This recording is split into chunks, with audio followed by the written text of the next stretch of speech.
স্বরচিত কবিতা পাঠ। সকলই তোমার ইচ্ছা। ওপার থেকে কে গো তুমি?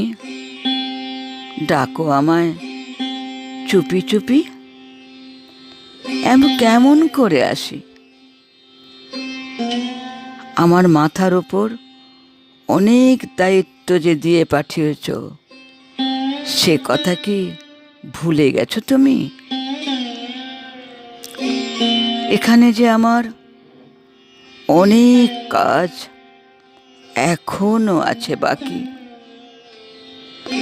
সবই জানো। তবুও মাঝে মাঝে পরিহাস করো তুমি।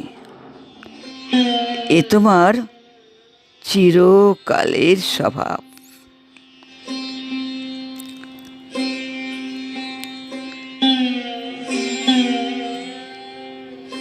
এ জীবনে যত কাজ আমাকে দিয়ে করিয়ে নিয়েছ তুমি, জানি না তো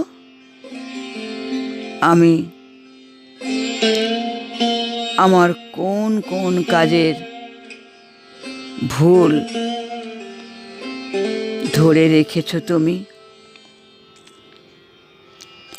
সব কাজ করাও তো তুমি, তবুও তুমি বলো তোমার নাকি কোনোই হাত নেই আমাদের কর্মে। আমরা নিজেরাই নাকি আমাদের কর্মের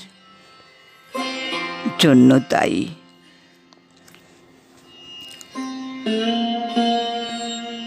পুতুল নাচের মতো দক্ষ অভিনেতার মতো আমাদের নাচাও তুমি। যেমন নাচাও তেমনই নাচি, মাঝে মাঝে ফেলেও দাও, তখন আমরা মুখ থুবড়ে পড়ি। তবুও বলবে তুমি আমরাই আমাদের কর্মফলের দায়ী, আমরা নিজেরাই আমাদের কর্মফল ভোগ করি। তবে কি মিথ্যে কথা? তোমার ইচ্ছা ছাড়া নাকি গাছের একটি পাতাও নড়ে না? যদি তাই হবে, তাহলে আমাদের ইচ্ছের মূল্য কোথায়?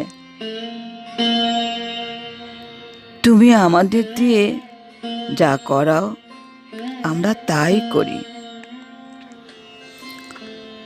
যারা সৎ ভালো তারাই পৃথিবীতে কষ্ট পায় সব থেকে বেশি।